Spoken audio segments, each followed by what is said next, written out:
layer of poke against ONIC. But they go Ruby! They went Ruby Gold. They went fighter. So you mean fire with fighting fire with fire? Okay. That's a pivot that Team Liquid Philippines is usually doing a lot of times in our playoffs. Like, I wonder if Kera goes fighter as well. Yeah, it's gonna be a brawl match.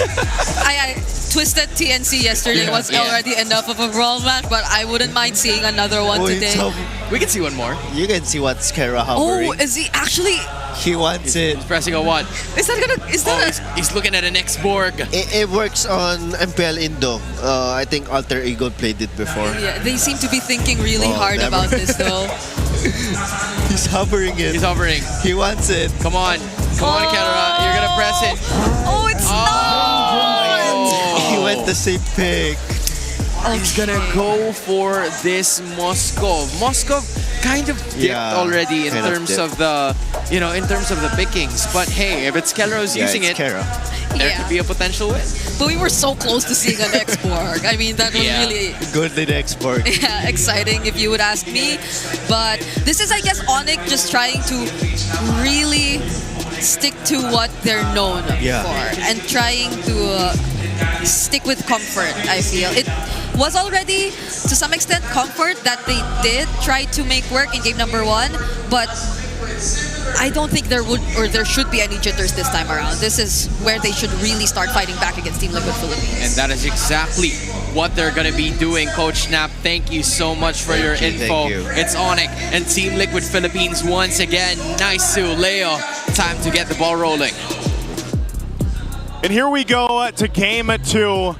About to jump into the land of dawn. Team Liquid Philippines, man, after a dominant game 1, does ONIC lean towards the comfort to bring game 2 under the belt and bring it to a 1-1. It's been nice to Leo to bring you this one. Leo, what are we feeling? Is this the adjustment that ONIC Philippines needed? Because let's be honest, man, they started off on the wrong foot in game 1, and it quickly snowballed out of control. That was a wake-up call, and I think ONIC should have been jolted up into form, and their draft speaks to that. I like how this draft is adjusted to be able to fight back. Again, I'm looking at a Valentina. Usually when it's picked that early, I'm a little iffy, but it can steal, and I'm offended. It can steal a Raging Sandstorm. It can steal a Black Dragon form.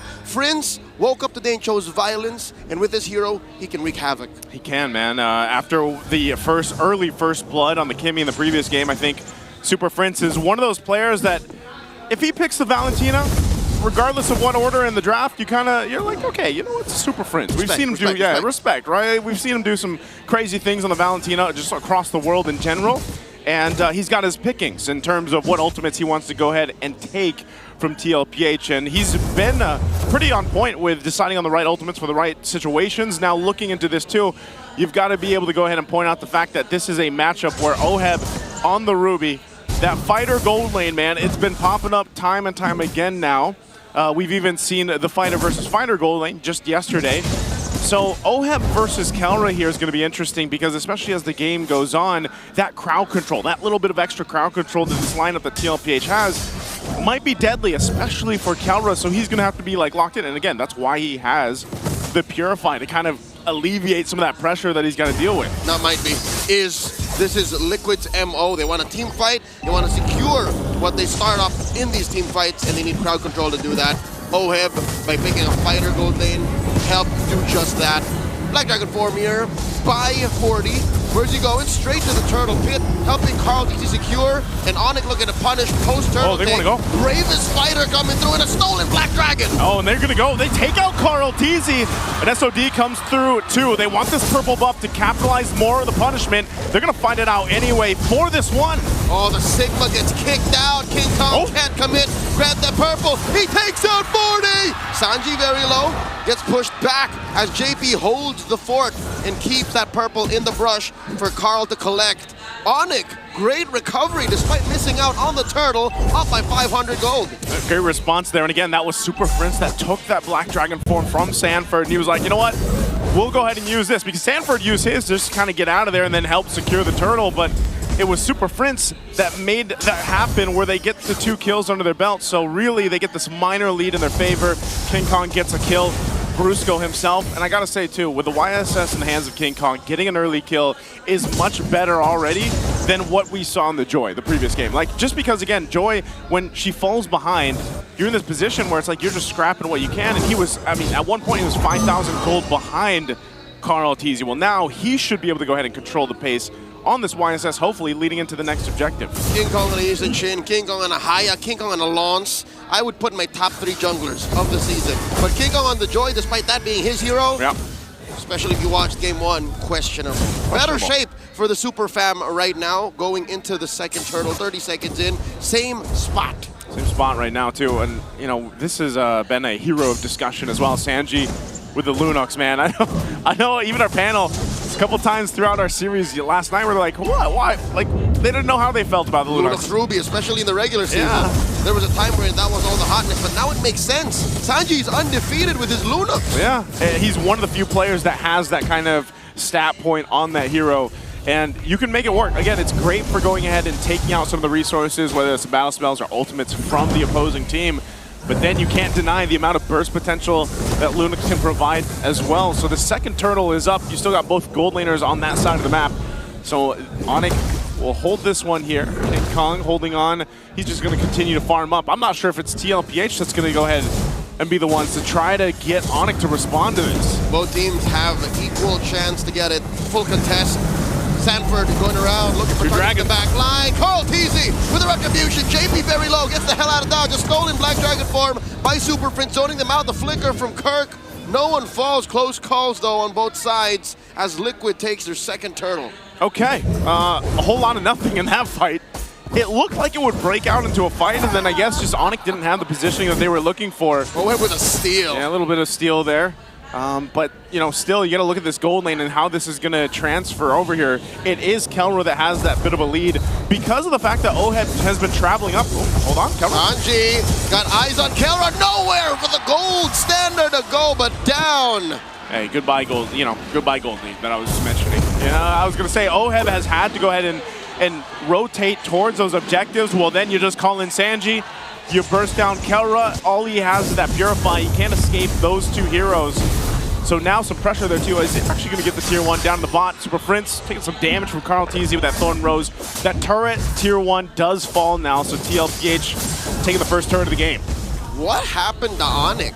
It feels like in game 1 they were too proactive. And now with a hero like Valentina and the way that they're rotating, they can't help but be too reactive, and that keeps them both on their left toes. It's like a world championship dancer not knowing how to cipher. 2 left toes? Left feet. I was gonna say, it's kind of like wearing 2 left shoes, you know, at this point, because that's how it goes. Yeah, that's the idiom. I like it. I like the idiom, you know. But ONIC, I think what I would like to see them do is come up with a quick adjustment to this, man, because tlph, they've done this time and time again, Leo. They get this bit of a lead, 2,000 up, and then next thing you know, you're down 8,000 gold against the Stampede. That can't happen here. That seems to be Liquid's new flavor in the playoffs. They're very deliberate. They take it step by step. A cerebral approach to the game that we've yet seen them take so far in their career as world champions, as MSC champions, as defending champions of the league. Prince, go ahead and use the brilliance here. So that's going to be expended. They do grab the purple. Brusco giving the information, but it's Carl Teasy that's just starting up this third turtle. They may secure this one too. Oh my God, Black Dragon form keeps King Kong at bay, holding back the rest of the Super Fam, and they're not done. Forcing a defensive AOG out of Brusco. Down goes Super Prince. Kurt's gonna follow through. 2 free kills for the Cavalry as they take 3 for 3. Oh, and again, they're gonna go for this tier 1 mid. They want to continue to get the space advantage on the map. They're gonna dive. Oh my God, the GOAT wants to take down the beast. Carl Teasy, a little too hot underneath that tier 3. Close call, get the hell out of dodge. I think Carl Teasy just likes doing that, man. He likes to go ahead and put him to the limits here. Sanji? Uh-oh, SOD used defensively. Point blank, but there was backup there as Carl gets another. As I just mentioned, Carl Teasy likes to touch the limits, and look at that. He was right there at the right moment to grab Kelra. That is his #1 hero, despite all of the success on the Fredrin, on the Baksha, hell on the Akai every now and then. Carl Teasy says, my #1 favorite hero is still Lancelot. That is Lancelot. me. Has he ever cosplayed Lancelot? Like, who have we ever seen Carl Teasy? Would he ever do that? Nope.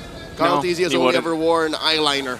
That is as far as that's as far as it's gone. Yeah. Hey man, maybe you know this Halloween. Super Marco though, that's a different story. that is a different story right now. But again, tlph, as I was saying, when they get that kind of lead, you see it already. It's ballooning even further. 5,000 now up.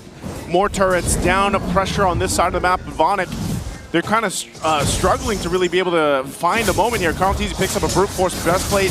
He's going into that defensive hybrid build, working really great for the Lancelots in the current meta. It's a bruiser Lancelot. It's a bruiser Lancelot. You get away with so much, deal, you know, a lot of damage. A respectable amount of damage, and leave the opponent thinking like, how do we kill it? I'd still call it big damn, man. Like, I mean, it's like you saw the amount of damage One Thorn Rose did to Super Prince or any of these, you know, squishier members of ONIC. That's the 5K gold deficit. They do find Daddy JP forcing a defensive Raging Sandstorm. In comes Sanford.